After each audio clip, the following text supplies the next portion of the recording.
আমার মনে হয় এই বাংলাদেশে সবচাইতে বেশি মেয়েদেরকে সম্মান দেয় তারা যারা মেয়েদের মর্যাদা বোঝে। উনি মেয়েদের মর্যাদা বোঝে না। উনি ঘোষণায় দিয়েছিলেন 5 তারিখের পর থেকে যদি ইসলাম এদেশে আসে, আল্লাহ যদি ইসলামকে এদেশে এনে দেয়, সবচাইতে বেশি নিরাপত্তায় থাকবে মেয়েরা। এ কথা বলার সাহস তো আমরা অন্য কাউকে দেখি নাই, কারণ অধিকাংশ মানুষ মেয়েদের ভোগ করতে চায়। এক কথা বলে না কেন?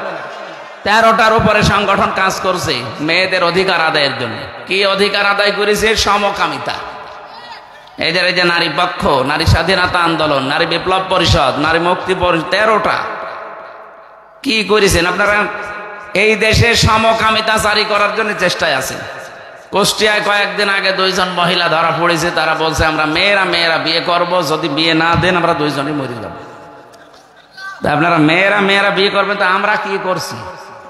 আমাদের কোনো কাজ নেই। এই যুবক মানুষেরা কি করবে? আপনারা কি শুরু করেছেন? সুতরাং এরকম উল্টা পাল্টা যারা সিদ্ধান্ত নিচ্ছেন, ভাবছে, এগুলো বন্ধ করেন। এটা আল্লাহর নিষিদ্ধ কাজ। যুজ্জিনা লিন-নাসি হুব্বুশ শাহাওয়াতি মিনান নিসা। আল্লাহ বলেন আমি আকর্ষণ তৈরি করে দিয়েছি দুনিয়ায় 7টা জিনিসের উপরে, তার 1 নম্বরে মেয়ে লোক। মেয়ে লোকের প্রতি পুরুষের আকর্ষণ, এটা বানিয়েছে কে? আর সেইটা আজকে আপনি পুরা উল্টিয়ে ফেলতে চান। আপনি পুরুষে বিয়ে করবেন, মহিলা বিয়ে করবেন না। আল্লাহর নিষিদ্ধ কাজ যারা করেছিল লূত আলাইহিস সালামের জামানায়, আল্লাহ ডেড সি বানিয়ে দিয়েছে। জর্ডানে যান, মৃত সাগর হয়ে গেছে।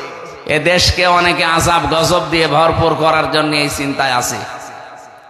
আমরা এটা জীবনেও হতে দেব না যতদিন আমাদের রক্ত আছে শরীরে।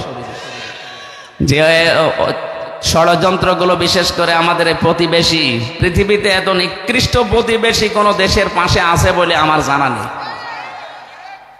তারা সারা পৃথিবীকে জানায় যে বাংলাদেশ নামক দেশে এরা নাকি সংখ্যালঘু নির্যাতন করে, অথচ সবচাইতে বেশি সংখ্যালঘু নির্যাতন হয় ভারতে। ওখানে আমার মুসলমান ভাইকে দাড়ি ধরে ছুরি দিয়ে কেটে ফেলছে। আপনি দেখেন না ভিডিওগুলো বের হচ্ছে? মসজিদ গুলো ভেঙে ভেঙে মন্দির বানাচ্ছে, ধোয়া তুলে। কি ধোয়া? মিথ্যা একটা কথা ছড়িয়ে যে এখানে রাম মন্দির ছিল। এখন যদি ঢাকার স্বামীবাগের ইস্কন মন্দিরকে আমরা বলি যে 500 বছর আগে এখানে আমাদের জাতীয় মসজিদ ছিল, কি করবেন আপনি? 96% মুসলমান এখানে। ভেঙে ফেললে তামাম দুনিয়াকে কিছুই দেখাতে পারবেন না। আপনি বাবরি মসজিদ এই মিথ্যা কথা তুলেই ভেঙে ফেলেছেন। এক কথা বলেন না কেন? এখন আবার আজমির শরীফ মসজিদ, এখানে 1000 বছর আগে রামের কি ছিল রামের? পৃথিবীতে সবচাইতে নিকৃষ্ট জাতি হিসাবে আগে ছিল ইহুদিরা, এখন হয়ে গেছে এই মুশরিকরা। আর মুসলমানদের জন্য এই 2টা জাতি সবচাইতে ভয়ঙ্কর। যত শত্রু দুনিয়ায় মুসলমানের আছে, সবচাইতে বড় ভয়ঙ্কর শত্রু হচ্ছে হয় ইহুদি নাই মুশরিক। আর 2টার মাঝখানে আমরা আছি। তাকিয়ে দেখেন প্রতিবেশীর দিকে, এরা পাকিস্তানের বর্ডারে মার খায়, এরা চীনের বর্ডারে মার খায়, এরা নেপালেও মার খায়।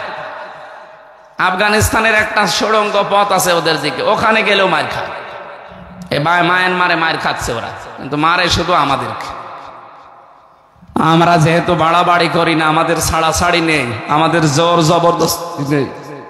আমাদের ধর্মে জোর জবরদস্তি থাকলে 850 বছর আমরা এলাকা শাসন করেছিলাম, একটাও হিন্দু থাকার কথা ছিল না। কথা বলেন না কেন?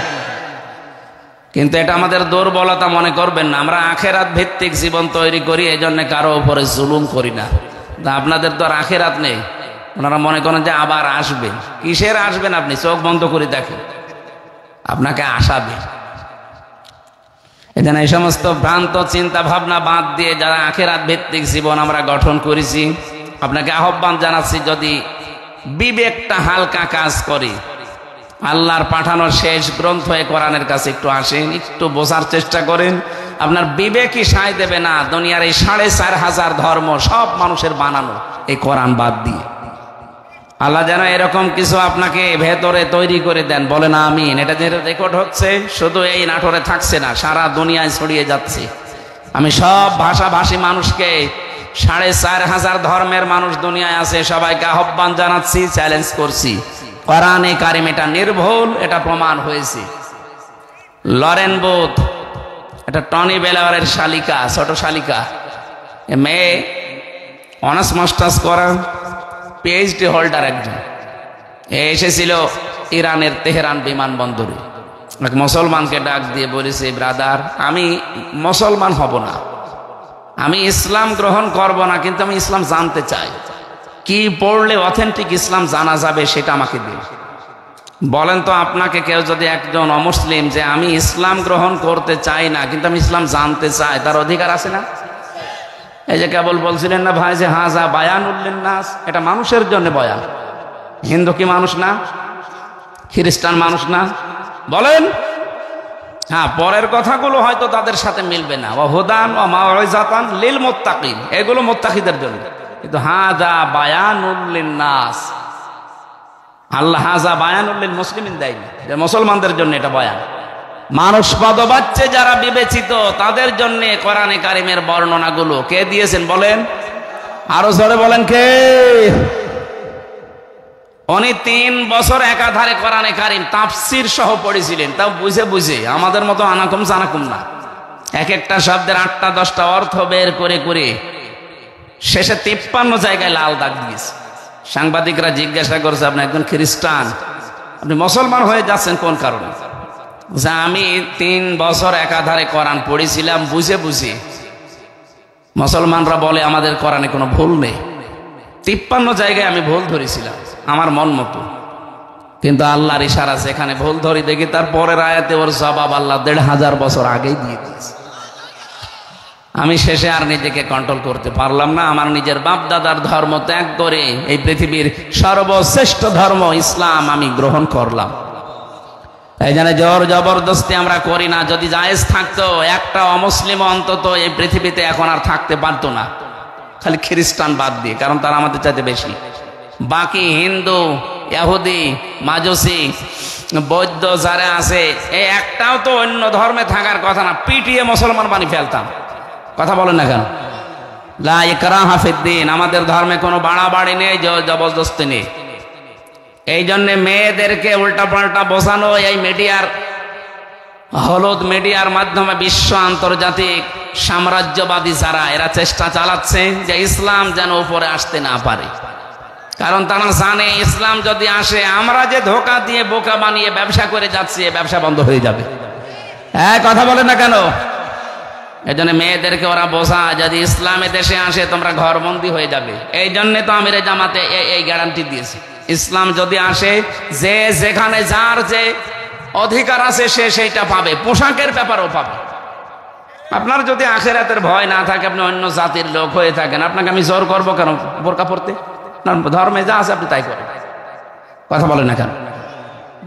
আল্লাহ রাব্বুল আলামিন কোরআনে কারিমের অনুষ্ঠানে যাদেরকে নিয়ে এসেছিলেন, জ্ঞানের উপরে যারা সত্যি আমল করছে করবে, তাদের মর্যাদা যেহেতু বাড়াতে থাকবে, আর যারা জ্ঞান অনুযায়ী আমল করার কারণে তাদের সবকিছু হারিয়েছে, নবীরা দেশ পর্যন্ত ত্যাগ করতে বাধ্য হয়েছিল। কত নবীর নাম পর্যন্ত দেখেছি তারা জাতির লোকেরা পাল্টিয়ে দিয়েছে। হযরতে মুসা নবীর নাম ওই জামানায় ইহুদিরা পাল্টিয়ে দিয়েছে জোসেফ, এখনো চলছে সেটা, ওদের ভিতরে জোসেফ বলে ডাকে ওরা। খ্রিস্টানরা ঈসা নবীর নাম পাল্টিয়ে দিয়েছে যিশু, এখন ওরা যিশু বলে ডাকে। হযরতে দাউদ নবীর নাম পাল্টিয়ে দিয়েছে তারা ডেভিড। ইব্রাহিম আলাইহিস সালামের নামও তারা পরিবর্তন করে দিয়েছে আব্রাহাম। বিশ্বনবীর একজন পরিচিত সাহাবী জালিলুল কদর হযরতে জাবির রাদিয়াল্লাহু তাআলা আনহু, তার নামও তারা পাল্টিয়ে খ্রিস্টানরা এটা বানিয়ে দিয়েছে আল জাবরা। মুসলিম বিজ্ঞানী ছিল আল ক্যামি, এত বড় বিজ্ঞানের নামও তারা পাল্টিয়ে পরিবর্তন করে চালাচ্ছে আল ক্যামিস্ট্রি।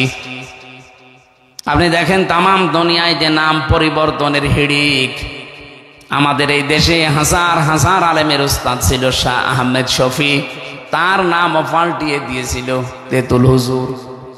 কে কথা বলে না কেন? ওনারা আহমদ শফি বলে অনেকে চেনে না, তেতুল হুজুর বললে চেনে। আমার নামও পাল্টিয়ে দিয়েছে পিসকে হুজুর। আমার বয়স কম আছে ঠিক আছে, তাই বলে পিসকে নাকি? আমারই 3টা পিসকে আছে। এই যে নাম পরিবর্তন করা, নাম পাল্টানোর এই সংস্কৃতি, এটা কাফেরদের, এটা ইহুদিদের। কোরআনে কারিমে সূরা হুজুরাতের ভেতরে আছে আল্লাহ রাব্বুল আলামিন নাম পাল্টানোর ব্যাপারে চমৎকার ভাষায় সূরা হুজুরাতের ভেতরে জানিয়েছেন।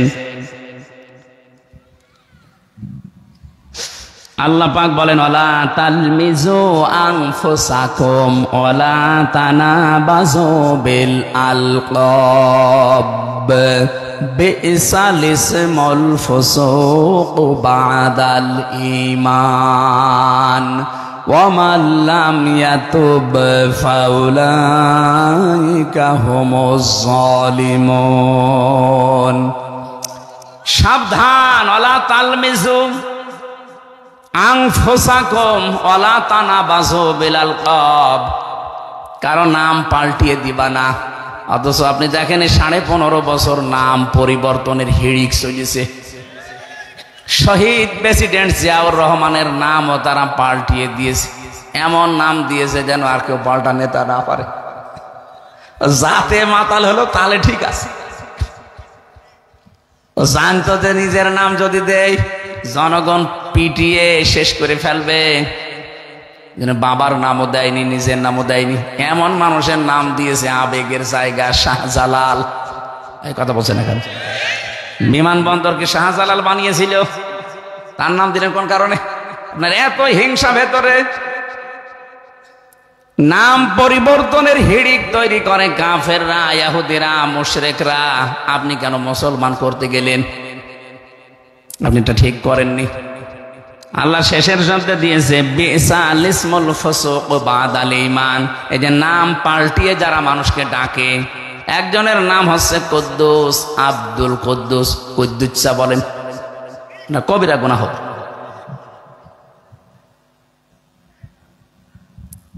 কত সুন্দর সুন্দর নাম আমরা পেয়েছি, তারা পরিবর্তন করে উলট পালট করে মানুষকে ডাকে অপমান করার জন্যে।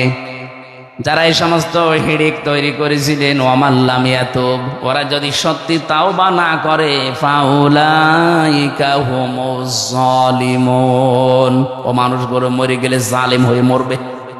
আর মরছেও। দেখেন, যারা নাম পরিবর্তনের সাথে 15.5 বছরে ওতপ্রোত ভাবে জড়িত ছিল, অধিকাংশ গুলো জালিম, আর মরেও যাচ্ছে জালিম হয়ে। আপনারা কাজ যেহেতু ঠিক করেননি, আমরা কোরআন এবং হাদিসের চোখ লাগিয়ে দেখতে পাচ্ছি, এই নিয়মটা যেন সামনে আর না আসে। যে যেখানে আছে তার সম্মান দিয়ে চলা লাগবে। কথা বলেন না কেন? আন্দাজে নাম পাল্টিয়ে কি পেলেন আপনি? কয়েকদিন আগে আমি মৌলভী বাজার থেকে ওরা আমাকে নামিয়ে দিতে চাচ্ছিল, মাহফিল ধরতে পারবো না এই কারণে। ব্রাহ্মণবাড়িয়া যখন পার হচ্ছিলাম, পাইলটকে বললাম এই যে হুকটা একটু সরিয়ে দিলে, ভাই হাত দেবেন না, ওখানে হাত দিলে যদি সরে যায় আপনি পড়ে যাবেন। মনে মনে ভাবছিলাম, আল্লাহ, যারা 2 বোন পালিয়ে গেল একটু তো সরে যেত, তাহলে যে কোনো এক জায়গায় হয়তো পড়তো। আর এই দেশের এরিয়ার ভেতরে যদি পড়তো, কি যে হয়তো ওইটা দেখার জন্য ছিলাম, কিন্তু পারলাম না। ওকে মনে হয় হাত দেয়, আমি না বুঝে হাত দিতে যাচ্ছিলাম, পাইলট আমারে বাঁচিয়ে দিয়েছে। হাত দেবেন না, হাত দিলে যদি টান দেন আপনি কিন্তু পড়ে যাবেন। কি ঘৃণা জন্মিয়েছিল মানুষের, যারা এরকম স্বৈরাচার। এই যে গতকালকে একজন পড়ে গেছে, এক কথা বলে না কেন? এই 3 মাসের ভেতরে 4 মাসের ভেতরে 2টা স্বৈরাচার দুনিয়া থেকে বিদায় নিল। কিয়ামত পর্যন্ত এরকমই হবে, যারা স্বৈরাচার তারা এমন ভাবে বিদায় নেবে, তামাম দুনিয়া শুধু দেখবে, ঘৃণা ছাড়া কিচ্ছু ছড়াতে পারবে না। এর আগে আশরাফ গানি পালিয়েছে না? কথা বলে না কেন? ফিরে এসেছে। আর 3 মাস আগে যিনি পালিয়েছিল ফিরে এসেছে। ওই যে গতকালকে যিনি পালিয়েছে ফিরে এখনো এসেছে। পৃথিবীর ইতিহাসে এইটাই বলে, সারা পালিয়ে যায়, ওদের যে সৎ সাহস নেই, এই জন্য আর ঘুরে আসে না। 805 বছর আগে লক্ষণ সেন পালিয়েছে, আজও আসেনি। ও কোথায় আছে আল্লাহ জানে। যারা পালিয়ে যায় তারা ফিরে আসে না। সুতরাং এনার কথা শুনে যারা আজস্কানিতে পা দিয়ে দেশটা অশান্ত করার চেষ্টায় আছেন, আপনি থামবেন। জীবনও ফিরে আসবে না, ফিরে আসলে পৃথিবীর ইতিহাস পাল্টিয়ে যাবে। এই কথা বলেন না, পৃথিবীর ইতিহাস পাল্টিয়ে যাবে ফিরে আসলে, আসবে না। এদের বড় বড় মহারথী যখন ফিরে আসে না, ওরা আসবে কি করে? ওই জন্য ওদের কথা শুনে যারা লাফাচ্ছেন, লাফ ঝাপ বন্ধ করেন। যারা লাফিয়েছিল দেখেন পেছনের অবস্থা, এমন পিটানো পিটিয়েছে আর্মিতে। গোপালগঞ্জ থেকে ঢাকায় আসবে, বসে আসলে 300 টাকা, দাঁড়িয়ে আসলে 1000 টাকা। সারা দেশে এরকম যদি কেউ পাগলামি করে তাদের অবস্থাও এরকমই হবে। কথা বলছেন? হ্যাঁ, ঠিক আছে। সুতরাং নাম পাল্টানোর হেডিক এটা মুশরিকদের, এটা ইহুদিদের, এটা খ্রিস্টানদের। আমরা মুসলমান হয়ে অনেকে এটা আরম্ভ করেছিলাম। আমরা যেন সামনে পাগলামি আর কেউ না করি। সুতরাং জ্ঞান অনুযায়ী যারা আমল করবে তাদের বিরুদ্ধে ষড়যন্ত্র হচ্ছে, এটা হবে। আপনি এই যে কাটসাট করে বক্তব্যগুলো যখন ছাড়েন, আপনি হয়তো মারা যাবেন। আল্লাহ কিন্তু এই ব্যাপারে একটা কসম দিয়েছেন, নুন আল কলামি ওয়া ইয়াসতুরুন। এই যে সাংবাদিক বসে আছে, আল্লাহ বলেন কলমের কসম, সাংবাদিক যেটা দিয়ে লেখো ওই লিখিত জিনিসেরও কসম। আপনি হয়তো থাকবেন না, কিন্তু এমন জিনিস লিখে যাচ্ছেন আমার বিরুদ্ধে, মানবতার বিরুদ্ধে, আপনি মারা যাবেন, ওইটা কিয়ামত পর্যন্ত চলতে থাকবে। এই জন্য আমিরে জামাতের বক্তব্য যারা কাটসাট করে ছেড়েছেন, আপনি যদি ওনার কাছে তাওবা না করেন, মাফ না করেন, আপনার মাপ নেই, কারণ ওনার সম্মান আপনি নষ্ট করেছেন। কথা বলেন না কেন? আমার বক্তব্য যারা কাটসাট করে ছাড়েন এতদিন, আমি কথা বলি 1-1.5 ঘন্টা, আর সেটা কাটসাট করে 1.5 মিনিট দেয়। আমার রিমান্ডে সবচেয়ে বেশি কষ্ট দিয়ে সেই শয়তানরা এই 1.5 মিনিটের বক্তব্য নিয়ে 30 সেকেন্ড, 1 মিনিট, 1 মিনিট 10 সেকেন্ড এতটুকু নিয়ে এসে বলে হ্যাঁ এটা বলেছেন। আমি বললাম আগের কথা কই, পরের কথা কই, মাঝখানে যে কথা আছে এইটুকু দেন। মানে এটা দিয়ে আমি বোঝাতে চেয়েছি কি, আপনি কি বুঝলেন? সেদিন হযরত হাওয়া আলাইহিস সালাম আর ফাতেমাতুজ জোহরার কোরআন এবং হাদিস অনুযায়ী তাদের একটা বর্ণনা দিয়েছিলাম যে তারা বিশ্বের সুন্দরী মহিলাদের ভেতরে আল্লাহ 4 জনের নাম দিয়েছেন। নবীজি বলেন একজন হচ্ছে হযরতে হাওয়া, এত সুন্দর ছিল হযরত আদম দেখার পরেই তিনি তাকিয়েছেন এবং ধরতে গেছেন। এর ব্যস্ততা ব্যাখ্যা আছে। 2 নম্বরে ছিল জুলাইখা, ওই জামানার বিশ্ব সুন্দরী। 3 নম্বরে হযরত ইব্রাহিম আলাইহিস সালামের বড় স্ত্রী হযরত সারা রাদিয়াল্লাহু তাআলা আনহা। 4 নম্বরে আমাদের নবীজির মেয়ে ছোটটা ফাতেমাতুজ জোহরা রাদিয়াল্লাহু তাআলা আনহা। এত সুন্দরী ছিল তারা। বিশ্বে এখন যাদের সুন্দরীর তালিকায় নাম আসে, আমি পেপার যুগান্তর পড়ে বলেছিলাম যে দৌড়ে কি না দৌড়ে ফাঁসির নাকি নাম আছে এক মহিলা, এই রশ্মিকা নাকি নাম আছে, এদের যে বলেছিলাম যে এরাও সুন্দর, এরা বিশ্ব সুন্দরের তালিকায় আজ আসে। এরা শরীরের মাপজব দিয়ে বিশ্ব সুন্দরী শরীরের কাটিং দিয়ে বলে যে এদের চেহারা এত সুন্দর। এদের চাইতে কোরআনে বর্ণিত, হাদিসে বর্ণিত সবচাইতে বেশি সুন্দরী ছিল আল্লাহর দৃষ্টিতে, আল্লাহ যেহেতু বানিয়েছেন নিজের হাতে, হযরতে হাওয়া কে। আমি একটা উদাহরণ দিলাম যে এই সুন্দরীগুলো যদি আজ সব প্রদর্শন করে, রূপ সৌন্দর্য প্রদর্শন করা যদি জায়েজ হতো, তাহলে হাওয়া আলাইহিস সালাম সব দেখিয়ে বেড়াতেন না? কথা বলেন না কেন? আর সেইটা আগের কথাও দেয়নি, পরের কথাও দেয়নি, দিয়েছে যে আমির হামজা রশ্মিকার জীবনের সৌন্দর্যের কাটিং সব তুলে ধরলেন। এটা দিয়েছে আমার পত্রিকায় জনকণ্ঠে, কালের কণ্ঠে। এই যে কয়েকটা পত্রিকার নাম বলেই বলছি, যদি এই পত্রিকাগুলো কেনেন আপনি বাচ্চাদের টয়লেট সাফ করবেন, তাছাড়া ও কোনো কাজ নেই। বিশেষ করে এই জনকণ্ঠটা, এটা জঘন্য কণ্ঠ। কোরআনের পাখি শহীদ আল্লামা দেলাওয়ার হোসেন সাঈদী রহমাতুল্লাহ আলাইহি বলেছিলেন এটা একটা জঘন্য কণ্ঠ মুসলমানদের বিরুদ্ধে, এর কোনো কথা বিশ্বাস করার মতো না। এই কারণে অধিকাংশ পত্রিকার উপরে মানুষের বিশ্বাসই উঠে যাচ্ছে। এই জন্য অন্যান্য সাংবাদিক যারা আছেন এদেরকে থামান, এদের মাথার তার মনে হয় হালকা কেটে গেছে। তাছাড়া কোন কারণে এটা লিখবে বলেন তো? এদের রেকর্ড হচ্ছে, কালকে ছড়াবে। যারা উল্টাপাল্টা এতদিন ছড়িয়েছেন, ভালোটা ছড়ান এবার। একটা মানুষের উপরে আন্দাজে এক দোষ চাপিয়ে দেন, যদি সেই লোকটা আসলে ওই দোষ না করে, আমি ওই দোষ ওরে আমি চিনি, ওই শয়তান রে। কিসের রশ্মিকা, কিসের দূরে কি ছাতা খালি পড়িয়েছি, ওরা দেখার মতো সময় আছে আমার? কোরআন শরীফ পড়ে শেষ করতে পারেনি, রশ্মিকা দেখবো কোন সময়? আর ওরা উল্টা পাল্টা লাগিয়ে আমারে কালার করছেন। আমা ইয়াকসিব খতিয়াতান আও ইসমান সুম্মা ইয়ারমি বিহি বারিয়ান ফাকাদ ইহতামালা বুহতানা ওয়া ইসমাম মুবিনা। সূরা নিসা 112 নম্বর আয়াত। দুনিয়াতে কেউ যদি নিজে অন্যায় করে আর অন্যায়টা একটা ভালো মানুষের মাথার উপরে চাপিয়ে দেয়, আল্লাহ বলেন যেন প্রকাশ্য পাপের বোঝা বহন করে নিয়ে বেড়াচ্ছে। আজ যারা ফেসবুকে ইন্টারনেটে উল্টাপাল্টা তথ্যগুলো দিয়ে গরম করে ফেলেছেন আমাদের নামে, কয়েকদিন আমিরে জামাতের নামে চলছিল, এখন শুরু হয়েছে আমির হামজার নামে। আমার মনের খবর আল্লাহ জানে না? এই কথা বলেন না কেন? আমি যে মাজলুম মানুষ, 3টা বছর জেলে ছিলাম, একটা কথাও তো লেখেননি। 1.5 ঘন্টা কথা বলতে হলে 1-2টা কথা স্লিপ অফ টান হতেই পারে। আল্লামা সাঈদী সাহেবের হয়েছে, ওনার কথাও তো আপনি দেন 1-1.5 ঘন্টার বক্তব্য দেন, আমি 5টা ভুল বের করে দেব। উনি যেখানে ওয়াকিল হবে সেখানে কদির বলছে, তার তো মুখের থেকে বের হয়ে গেলে ও কথা আবার ভেতরে ঢোকানো যায়? তার কথার ব্যাপারে প্রশ্ন নেই কেন? আমার কথার ব্যাপারে প্রশ্ন আসবে কোন কারণে? আমি কি ফেরেশতা? ভালো কথাগুলো নিতে পারেন না, শুধু একটা স্লিপ হলে ওইটা নিয়ে বড় হেডলাইন করে। আপনি মানুষ, যদি অন্যায় যা করছেন এটার জন্য তওবা না করেন, উল্টাপাল্টা ফতোয়া যারা দিচ্ছেন, ফিরে যদি না হাসেন, সাবধান না হন, আপনাকে দিয়ে আল্লাহ এই গুনাহ করাবে। আমার নামে যেমন লিখেছেন, আপনার নামে আরো 10 ডবল আল্লাহ লিখাবে, এরপর আপনার মরণ হবে।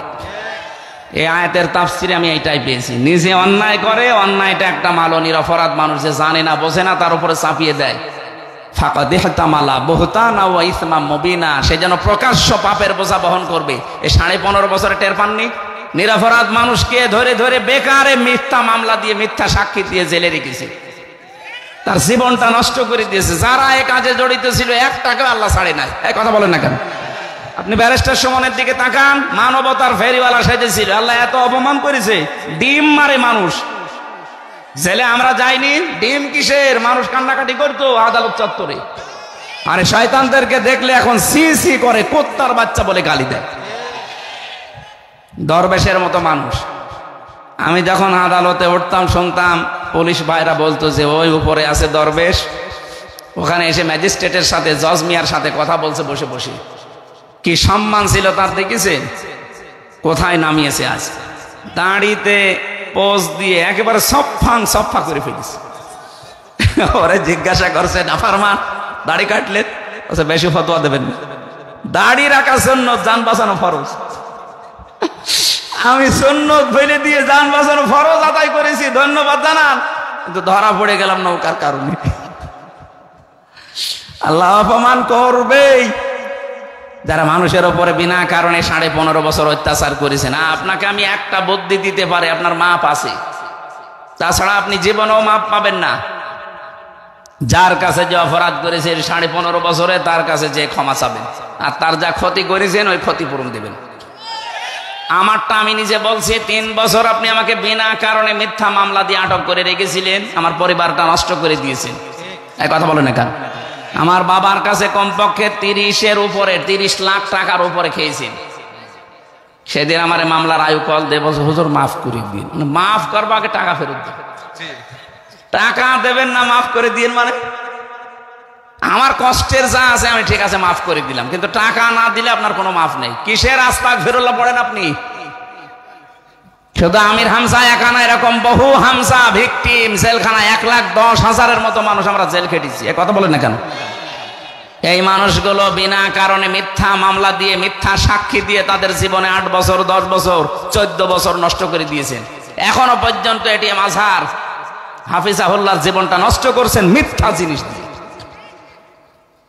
আন্দাজে এক কেস, এক মামলা লাগিয়ে দিলেন, এখন সেই আদালতে আপনাদের বিচার হবে গণহত্যার দায়। এখন টের পাবেন। একটা উপন্যাস পড়েছিলাম, দেখ কেমন লাগে। আমার তো মনে হচ্ছে এখন আমার বলা লাগবে সামনে যে দেখ কেমন লাগে। এই ট্রাইব্যুনালে দাঁড়িয়ে এই মাওলানা নিজামী, আলিয়া হাসান মুজাহিদ, শহীদ আব্দুল কাদের রহমতুল্লাহ আলাই, অধ্যাপক গোলাম আজম রহমতুল্লাহ আলাই, এই মানুষগুলোর নামে এই জায়গায় দাঁড়িয়ে বসে বসে রায় দিয়েছিলেন। এখন ওখানে বসে বসে আপনাদের বিরুদ্ধে রায় আসবে। তাদের তো মিথ্যা ছিল, আর আপনারটা পুরা সত্য। কারণ তাদের বিরুদ্ধে যে সাক্ষীগুলো দিয়েছিলেন সব সোনা সাক্ষী। সাক্ষী কি সোনা হয়? সাক্ষী মানে কি? শাহেদ। শাহেদ মানে উপস্থিত, যে দেখবে সে সাক্ষী দেবে। আর জন্ম 75 সালে, সাক্ষী দিয়েছে 71 সালে। কি গো? আর আপনি যা করেছেন এই গণহত্যার সাথে যারা জড়িত এগুলো কিন্তু সাক্ষী শোনা না, এগুলো সব দেখা সাক্ষী। কথা বলেন না কেন? এই 14 জন আমার কুষ্টিয়ায় জায়গায় মারা গেছে 5 তারিখ, এটা আমার দেখা সাক্ষী। আমি সাক্ষী দিতে পারবো না, আমি তো আর শুনে দিইনি, আমি দেখে দেখে দিচ্ছি। 2732 জন তালিকা পেয়েছিলাম সরকারি, এতগুলো মানুষের সাথে আপনারা জড়িত। দুনিয়া থেকে বিদায় করে দিলেন, প্রত্যেকটা অবিচার করি। 2780 জন প্রায় এখনো হাসপাতালে কাতরাচ্ছে, কারণ হাত নেই, পা নেই, কারো চোখ নেই, অন্ডকোষ উড়ে গেছে। আমি ফেরাউনের জীবনী পড়েছিলাম, ওখানে দেখতে পেয়েছি ওই জামানায় 7 জন জাদুকরকে হত্যা করেছিল ঈমান আনার কারণে। কয়জন? 7 জন জাদুকরকে হত্যা, মানে এই যে বিপরীত দিক থেকে কেটে দিয়েছে, হয় এক হাত কেটেছে আর এক পা কেটেছে, পরে তারা দাপাতে দাপাতে মারা গেছে। তো বলেন যে 7 জন মানুষকে হত্যা করার কারণে যদিও ফেরাউন হয়ে থাকে, তাহলে যে লোকটা 2732 জন মানুষ ডাইরেক্ট হত্যা করলো, সে ফেরাউনের নানি দাদি এরকম কিছু হবে না? তার চাইতেও বড়। এজন্য দিন যত যাবে গণহত্যার সাথে যারা জড়িত তাদের উপর আল্লাহ ঘৃণা তৈরি করতেই থাকবে। সূরা নিসা 93 নম্বর আয়াত। আগাদিবাল্লাহু আলাইহি ওয়া লাআনাহু ওয়া আ'আদ্দা লাহু আযাবান আযীমা। কতগুলো শাস্তির কথা। আগামীতে যারা আসবে তারা যেন কোনো মানব হত্যার সাথে, গণহত্যার সাথে জড়িত না হয়, বিশেষ করে জুলুমের সাথে। সূরা নমল 19 নাম্বার পারা 20 নাম্বার পৃষ্ঠার 7 নাম্বার লাইনের 52 নাম্বার আয়াতে আছে, আল্লাহ পাক বলেন ফাতিলকা বুয়ুতুহুম খাবিয়াতাম বিমা যালামু। ভালো করে শুনবেন, এখানে যারা আরবি গ্রামার জানে দেখেন, ফাতিলকা, তিলকার আগে ফা আছে, বাইতুন না দিয়ে বুয়ুত দিয়েছেন বহুবচন। আল্লাহ বলেন হে নবী, এই যে এই সেই ঘরগুলো একটু দেখতে পারেন না, এই সেই ঘরগুলো। আল্লাহ যেন হাত দিয়ে দেখাচ্ছে, এই সেই ঘরগুলো খাবিয়াতান, আমি জনশূন্য করে দিয়েছি, ওজাড় গৃহ বানিয়ে দিয়েছি, পরিত্যক্ত করে ফেলেছি, বিমা যালামু, তাদের জুলুমের কারণে। আপনি দেখেন 5 তারিখের বিকাল 5টা বাজতে বাজতে এদেশে যত জালেমের ঘর ছিল সবগুলো আল্লাহ মনে হচ্ছে পরিত্যক্ত বানিয়ে দিয়েছেন। এর প্রমাণ আমার নিজের কুষ্টিয়ার হানিফের বাড়ি। এই যে 4-5 দিন আগেও আমি আসার সময় দেখলাম বাড়িটা এখন টয়লেট হয়ে গেছে। 8-10 জন করে যাচ্ছে, এদিকে ওদিকে মুখ করে, মনে হচ্ছে সবাই একসাথে মেশিন চালাচ্ছে। এত বড় দাফটওয়ালা লোক, তার বাড়ি যদি খাবিয়াতান আল্লাহ বানিয়ে দিতে পারে, ওজাড় গৃহ জনশূন্য করে ফেলতে পারে। শুধু একটা না, 630টা থানা বাংলাদেশে, 64টা জেলা, কম বেশি জালেমদের ঘর বাড়ি আল্লাহ ঠিক একই অবস্থা করেছে। এই জন্য বুয়ুত দিয়েছেন, একটা ঘর আল্লাহ রাখে না জালেমদের। কি নাটোরে আছে? ওই তো বলছি, যে জালেমদের যে বাড়ি হোক, একটা বাড়িও আল্লাহ রাখে নাই। শ্যামল নাকি নাম বললেন, ওনার বাড়িতে আল্লাহর এক ছোট বান্দাকে মেরে রেখে ফেলা হয়েছিল। তার বাপটা সেদিন আমি দেখলাম দেলাওয়ার ভাইয়ের সাথে দেখা করতে, কি কান্নাকাটি, একটাই ছেলে তার। আপনি মানুষ,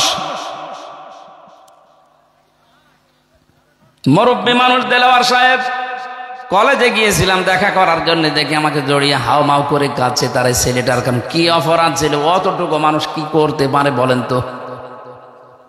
মেরে ফেলেছেন এই কারণে যে সে শিবির করতো, শিবির করলেই মেরে ফেলা লাগবে, এটা যদি আইন হয়। এখন আপনারা নিষিদ্ধ, আপনাদের মেরে ফেললেও কোনো গুনাহ নেই, এই আইনই হোক।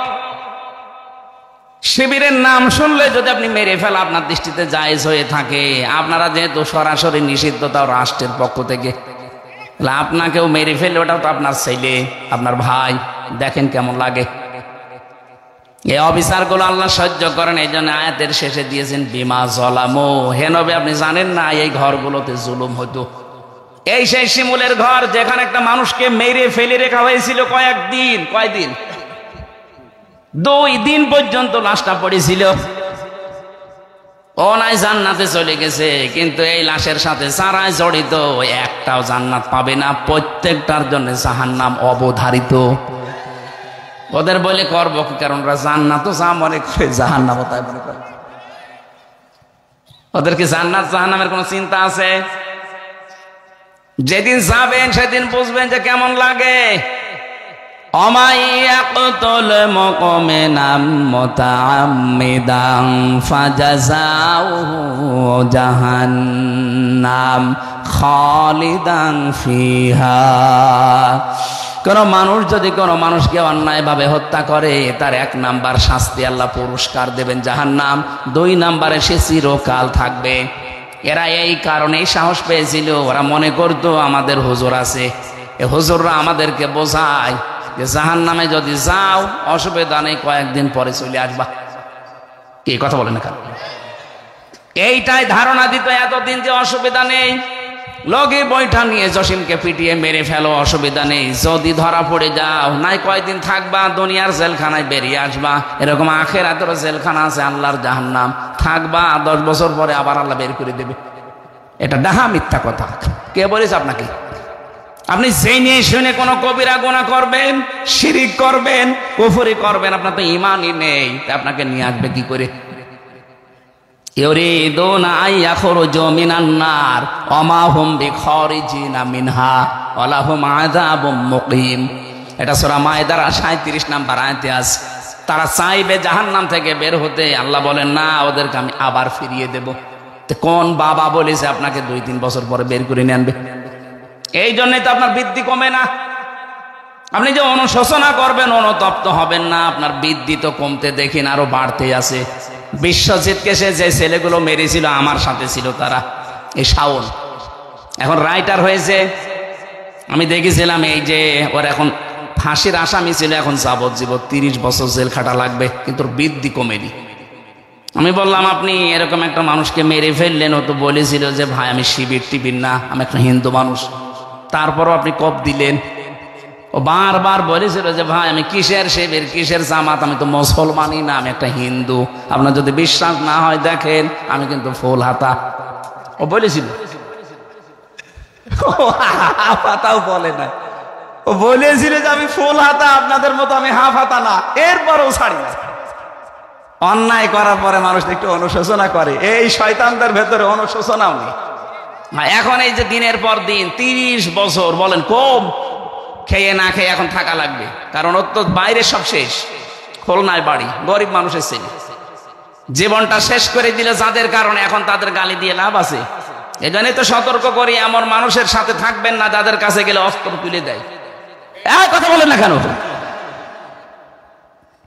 বিমা যালামু দেওয়ার কারণ আমি পেয়েছি তাফসিরে, আল্লাহ যেন আমাদেরকে তা দেখাতে চান। ইন্না ফি যালিকা লাআয়াতাল লিকাউমিন ইয়ালামুন। এখানে যারা আলেম থাকবে তারা বুঝবে, লা তাকিদ লামে আল্লাহ বলেন এর ভেতরে শিক্ষা আছে জ্ঞানীদের জন্য। কি শিক্ষা? 15.5 বছরে ওদের যে শিকড় কত নিচে ছিল আপনি টের পাননি। এদেশে যারা রাজনীতি করে তাদেরকে জিজ্ঞাসা করেন ওদের শিকড় কত নিচে ছিল। 15.5 বছর একেবারে দারোয়ান থেকে সংসদ পর্যন্ত প্রতিটি জায়গার শিকড় গেড়েছিল। আল্লাহ পাক বলেন এই শিকড়গুলো আমি আল্লাহ নিজে কেটে দিয়েছি। ফাকতিআ দাবিরুল কওমিল্লাযিনা যালামু।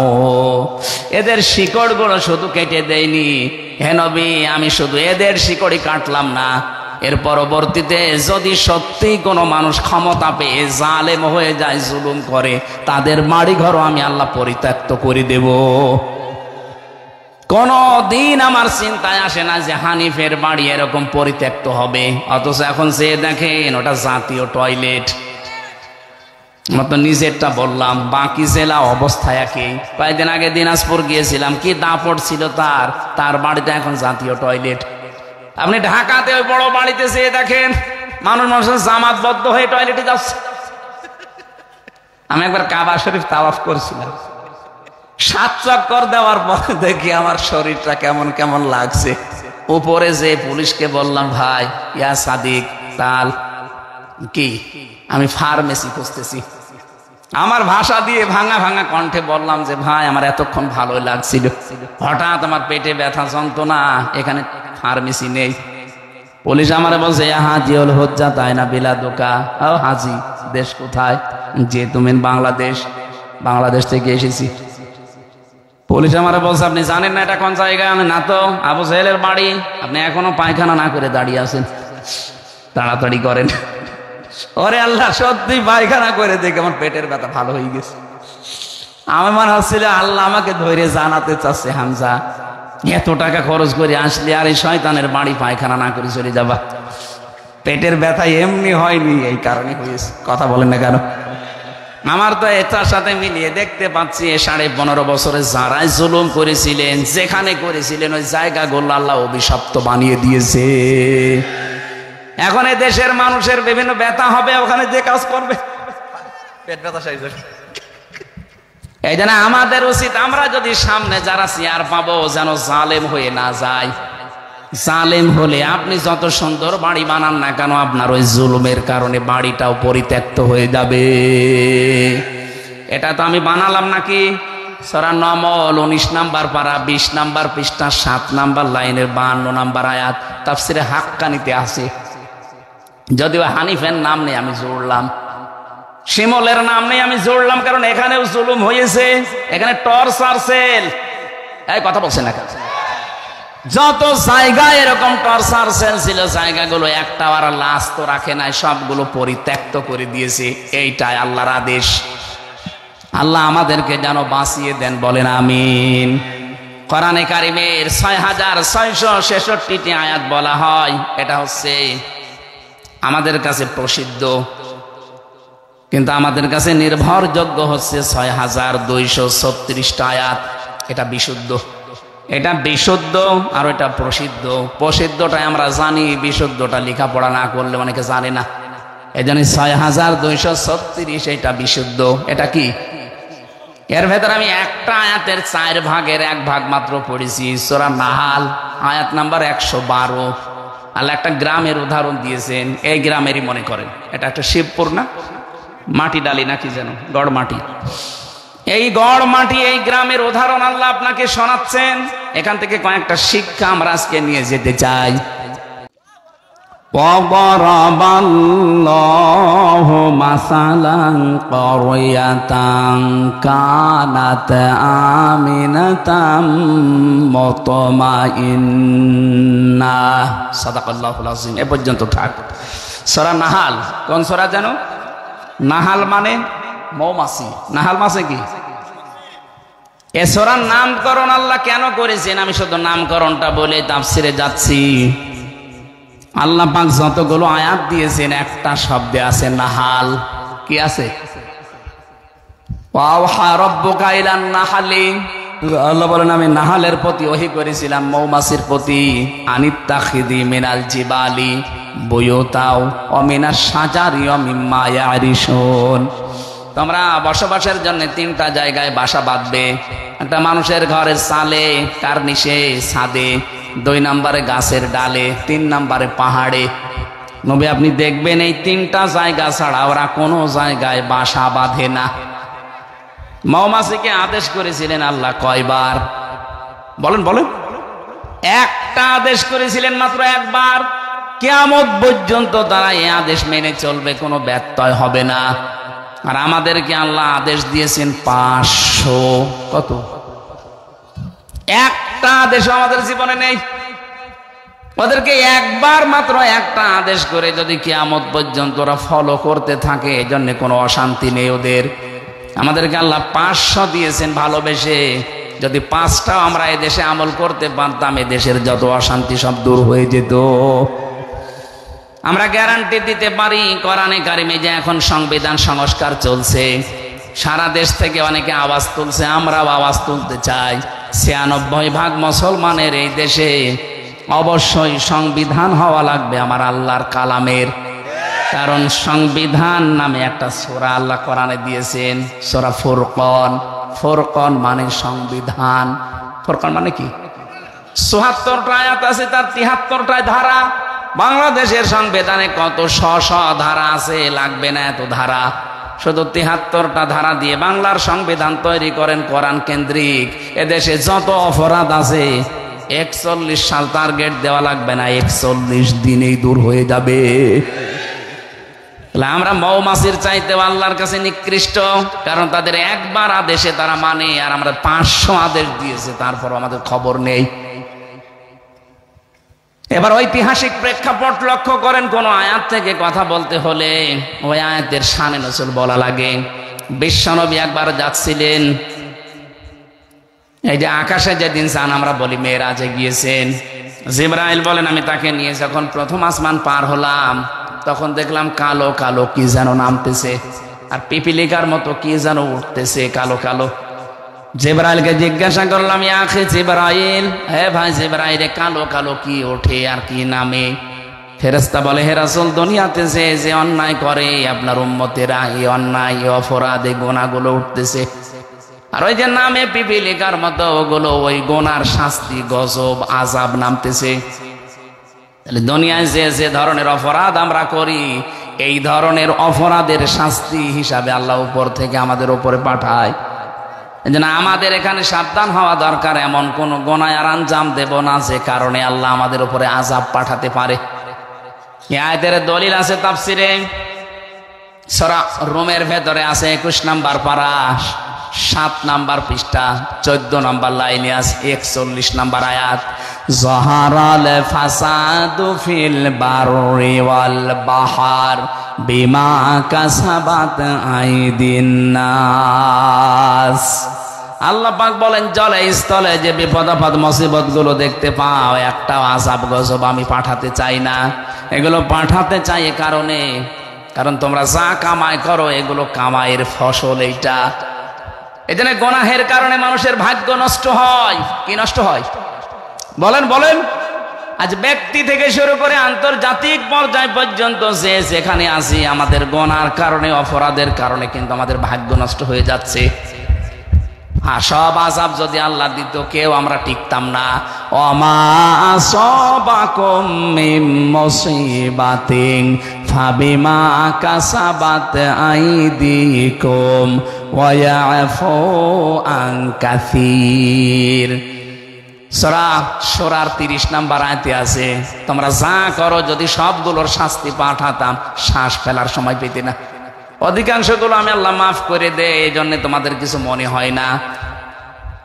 আমরা বুঝতে পারলাম যে সেই ধরনের অপরাধ করি ওইটা উঠে যায়, ওইটার শাস্তি আল্লাহ আবার ওই রকম করে পাঠায়। তাহলে ব্যক্তিগত জীবনে যদি আমরা অপরাধ করি প্রকাশ্যে এবং গোপনে, শাস্তি নামবে না? কথা বলে না কেন?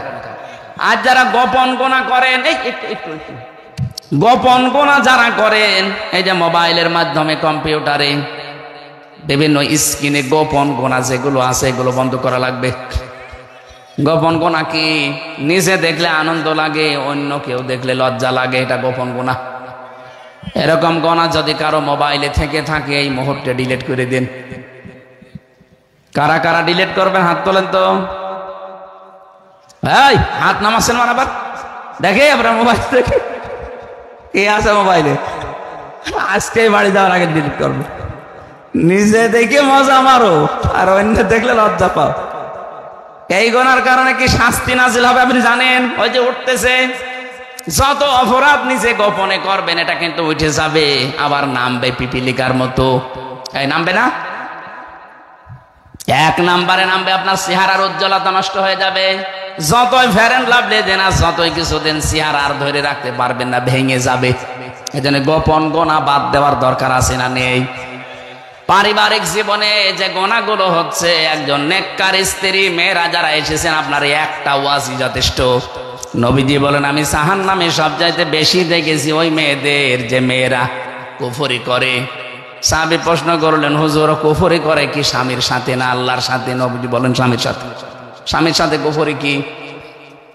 স্বামীর সাথে কুফরি হচ্ছে এইটা, স্বামী সারা জীবন আপনাকে ভরণ পোষণ ঠিক মতোই দিচ্ছে, হঠাৎ একটা কিছু কম পড়ে গেলে আপনি বদনাম করেন, বরদোয়া দেন।